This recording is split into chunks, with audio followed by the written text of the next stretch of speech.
All right, so you're ready to hit the open road and you're thinking about the CFMoto 650 MT. Maybe it's the bike for you. Yeah, CFMoto, they're really building a reputation for themselves. They make quality bikes and they're doing some innovative stuff. And with this bike, I think they're going for that rider who wants it all. They want a bike that's comfortable on the highway but can also handle the trails. Yeah, I'm looking at the specs here, and it sounds pretty impressive right out of the gate. 649cc parallel twin engine, 18 liters of fuel capacity, fuel economy around 20 kilometers per liter. Those numbers definitely caught my eye. When I see that kind of fuel range, I immediately start thinking about weekend trips. Yeah. You could get pretty far off the grid without worrying about finding a gas station. That's the dream right there.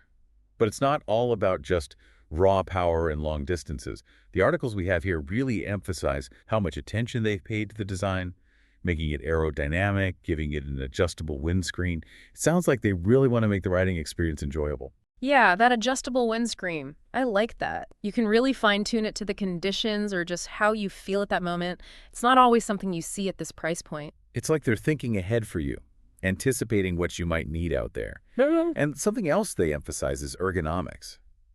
Nobody wants to get off the bike after a long ride feeling stiff and sore. Absolutely. And you can tell they put some thought into it. It's not just some generic seat they threw on there.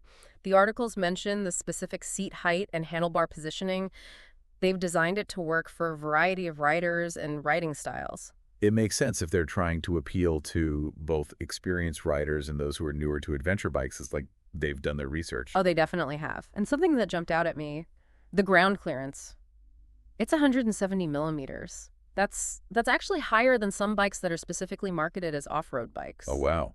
So they're not messing around. Sounds like they really mean business in the adventure bike segment. They're not just dipping their toes in the water.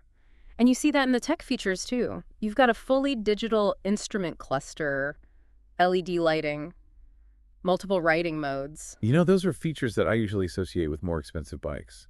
I'm curious why they'd include them on a bike that's being marketed as such a good value. Well, I think it's a sign of the times. Riders are expecting more even at lower price points. And a digital instrument panel, it's not just a fancy gadget anymore. It gives you important information in a way that's easy to understand while you're riding. It's like having a co-pilot feeding you data in real time. What about those riding modes, though? I'm used to seeing those on sport bikes. How do they work on an adventure bike? It's about giving you options. Yeah.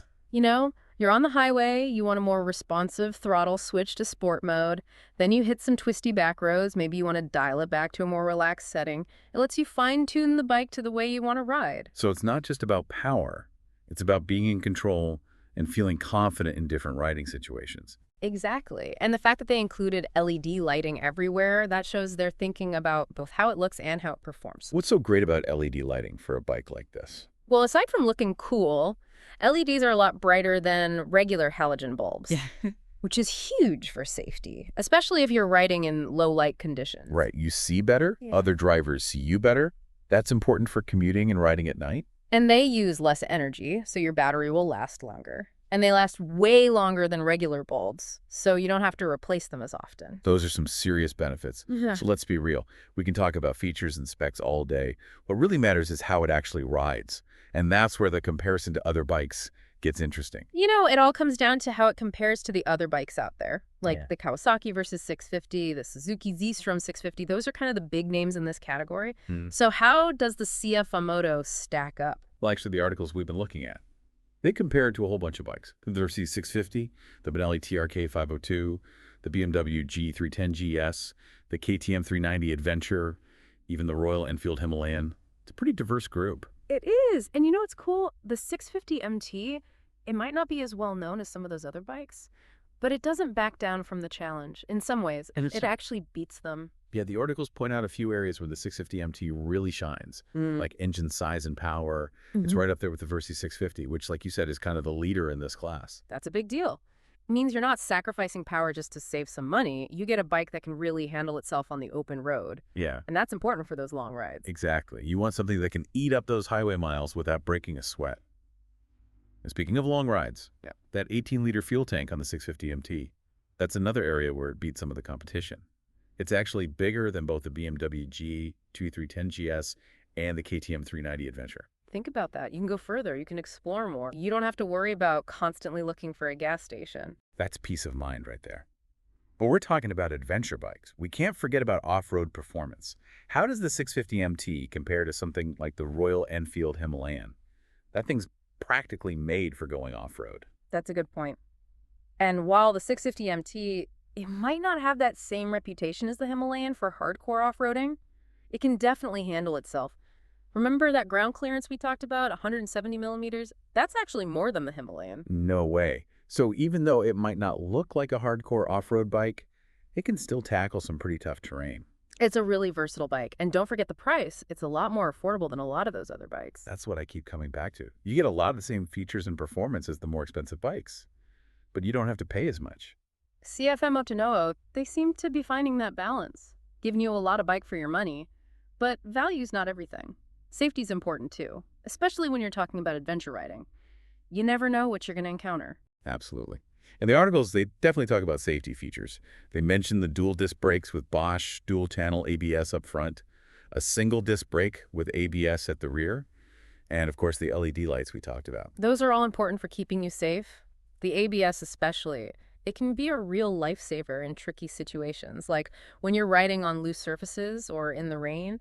It stops your wheels from locking up when you brake hard, so you have more control. So it's not just about stopping. It's about stopping safely. And I think that's something that any serious adventure rider needs to think about. For sure. You know, one thing that really stands out to me about the 650 MT, it's not just trying to copy the other bikes out there. It's doing its own thing. It's got its own style. It's clear that they've really thought about who they're making this bike for. I agree. It's got a unique look. Mm. Who do you think is the ideal rider for this bike? I think it's for someone who wants a bike that can do it all. Someone who's comfortable on the highway but also wants to explore off-road. Someone who wants a comfortable bike with some modern tech. Someone who wants to go on adventures, but doesn't want to spend a fortune on a bike. Someone who's looking for something different. It's for the rider who wants to blaze their own trail. So that brings us to you, our listener. We've gone over the specs, we've looked at the features, we've compared it to other bikes, we've talked about what makes the 650 MT special. Now it's time to think about what you want out of a bike. Okay, so we've covered a lot of ground here. We've learned a lot about the CFMoto 650 MT. But the real question is this the bike for you? Yeah, you gotta picture yourself on this bike, feeling the engine, thinking about where you'd go, what kind of adventures you'd have. Exactly. Think about those open roads, those winding trails. Could this be the bike that takes you there? But before we get too carried away, let's recap what we've learned. We started with those specs. The 649cc engine, that big fuel tank, the impressive fuel economy. It's a bike that's built to go the distance. And it's not just about going far. It's about doing it in style and comfort. We talked about the aerodynamics, the adjustable windscreen, those ergonomic features that make it comfortable for so many riders. And then there's the tech, that digital instrument cluster, LED lighting everywhere, multiple riding modes. They really pack this bike with features. And it all comes at a price that's really competitive. Yeah. You get a lot of the same features and performance as those more expensive bikes, but without the high price tag. It's like they found the sweet spot. High quality, high performance, but still affordable. Okay. And they've got a good reputation for reliability too, plus a growing network of dealers around the world. It's a bike that you can ride and enjoy without having to worry about constant maintenance and that peace of mind. It's a big deal when you're out there exploring. Exactly. So as we wrap things up here, think about what kind of rider you are, what kind of adventures you want to have, what features are important to you. Does the CFMoto 650 MT check those boxes for you? Does it get you excited? Does it make you want to gear up and hit the road? If it does, well, maybe this is the bike you've been waiting for. Happy trails, everyone.